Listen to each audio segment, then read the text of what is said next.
Hello नमस्ते। आज मैले सधैँ चाहिँ नयाँ भिडियो लिएर फेरि उपस्थित भएको छु। आजको भिडियोमा फ्यान्टेक प्रोडक्टको सुटर लिएर आएको छु, जोयस्टिक पनि भन्दछौँ। र यो जुन मोडल छ फ्यान्टेक WGP12 र यसमा खास प्रब्लम चाहिँ यो ब्याट्री चार्ज भइरहेको छैन। यो चार्ज गर्दाखेरि चार्ज सो पनि भइरहेको छैन। यो मैले जब चार्ज छिराउँछु यसमा चार्जिङको केही कुनै छैन। यसमा न्यू प्रडक्ट नै हो। यो राख्दा राख्दा यो ब्याट्री पुरै डाउन भएर यो नदेखाएको हुनसक्छ। रिपेयर गर्न जाँदैछौँ। यो चार्जिङको प्रब्लम इस्यु हो कि अथवा यसमा ब्याट्री चाहिँ पुरै एम्टी भएर चाहिँ यो चार्जिङ सो नगरेको, यो हामी आजको भिडियोमा हेर्नेछौँ। मेरो भिडियो कस्तो लाग्छ प्लिज लाइक कमेन्ट र सेयर गरिदिनु होला। साथै नयाँ भ्युअर्सहरू मेरो च्यानल भिजिट गर्दै हुन्छन्, मेरो च्यानललाई चाहिँ सब्स्क्राइब गरिदिनु होला। भिडियोलाई धेरैभन्दा धेरै सेयर गरिदिनु होला। कस्तो भिडियो चाहिन्छ प्लिज कमेन्ट गरिदिनु होला। त्यही अनुसारले म भिडियो बनाउने प्रयास गर्नेवाला छु। मेरो भिडियो हेर्दै हुनुहुन्छ भने प्लिज लाइक पनि दिनु होला। पहिला हामी यसलाई डिसेबल गर्छौँ, त्यसपछि के प्रब्लम रहेछ हामी हेर्नेवाला छौँ। त्यो हेर्नुभन्दा अगाडि मेरो च्यानलको सानो प्रोमो पछि चाहिँ यो सुधार गरौँ है त।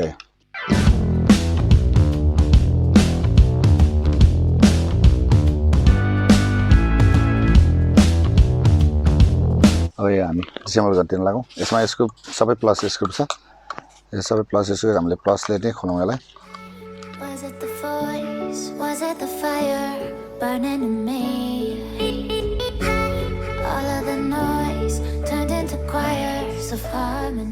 ओपन गरौँ यसलाई यसरी माथिबाट ओपन गरौँ।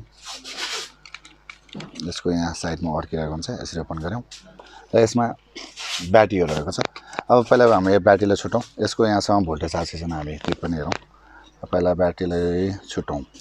यो यहाँनिर डबल टेप लगाएको हुन्छ। यसलाई पहिला हामीले बाहिर निकालौँ। बाहिर निकालिसकेपछि यसमा भोल्टेज चेक गरौँ। यसमा लिड अहिले ब्लिङ्किङ गरेको छ।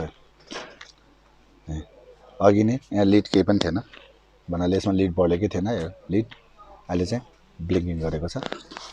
भनेपछि यो ब्याट्री पुरै नै एम्टी नै भएको हुनुपर्छ। यो कस्तो भन्दाखेरि राख्दा राख्दा ब्याट्री चाहिँ यसको अटोमेटिकली पुरै डाउन भएपछि चार्जरले यसले उठाउन सक्दैन। त्यही कारणले हामीले बाहिरबाट चार्ज हेर्नेछौँ। एकचोटि भोल्ट चेक गरौँ। यो हामीले चार्जिङ यसो छिरायौँ। छिराइसकेपछि कति भोल्ट आइरहेको छ त। ब्याट्रीमा भोल्ट पनि आउनु पऱ्यो र कम्तीमा नि 4 भोल्ट समथिङ देखाउनै पर्छ। 4.20 भनेपछि चार्जिङ सेक्सन ओके छ। ब्याट्री पुरै डाउन भएको कारणले चाहिँ यस्तो भएको हो।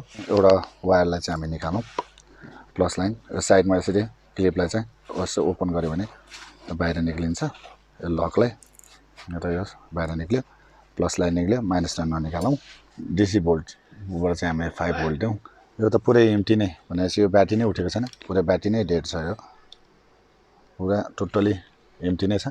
यो साइडबाट नै रिपेयर गरौँ ब्याट्रीलाई। अनि बाहिर निकाल्यौँ। यो जुन डिसी मिटरबाट यो भोल्टेज सो गरेर उठाएको थिएन, हामीले यसलाई रिमुभ गऱ्यौँ। रिमुभ गरिसकेपछि अब यसलाई हामीले यसबाट चाहिँ चार्ज दिएर हेरौँ चार्ज कतिको उठ्छ। यो माइनस यो प्लस। यसमा अहिले चार्जिङको सो गरिरहेछ। अब यताबाट एकचोटि हेरौँ।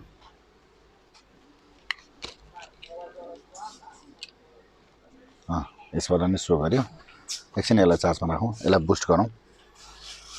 बुस्ट गरिसकेपछि यसमा हामी टेप लगाउँछौँ।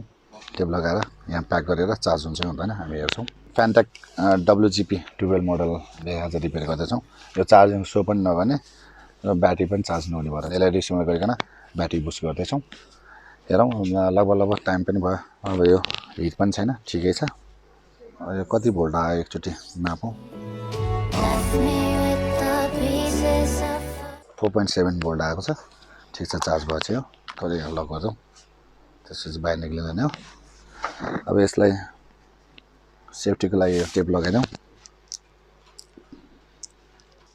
जोइन पनि भयो। यो लिड पनि ब्लिङ्किङ गरेको छ। टाँसी राखौँ। यसलाई यता राखौँ, यसलाई यहाँ राखौँ। त्यसपछि कभर लगाइदिउँ। यसलाई प्याक गऱ्यौँ। ब्लिङ्किङ पनि भइरहेछ, चार्ज भइरहेछ। अब यो हामी टाइट गरौँ।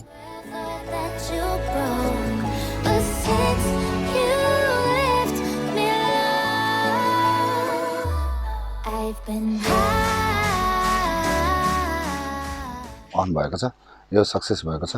यहाँ जुन ब्याट्री चाहिँ पुरै इन्टी भएर चाहिँ चार्ज नलिएको रहेछ फ्यान्टेकको जोयस्टिक WGP12 मोडललाई चाहिँ हामीले रिपेयर गरेर सक्सेस गरेको छौँ मेरो भिडियो कस्तो लाग्छ प्लिज लाइक कमेन्ट र सेयर गरिदिनु होला साथै नयाँ भ्युअर्सहरु चाहिँ मेरो च्यानललाई भिजिट गर्दै हुनुहुन्छ भने मेरो च्यानललाई चाहिँ सब्स्क्राइब गरिदिनु होला र भिडियो कस्तो लाग्यो कमेन्ट पनि दिनु होला फ्यान्टेक WGP12 वायरलेस सुटर रिपेयर गरेर हामीले सक्सेस गरेको छौँ र अर्को भिडियोमा चाँडो भेट्ने बाचा गर्दै यो भिडियोबाट चाहिँ म बिदा लिन चाहन्छु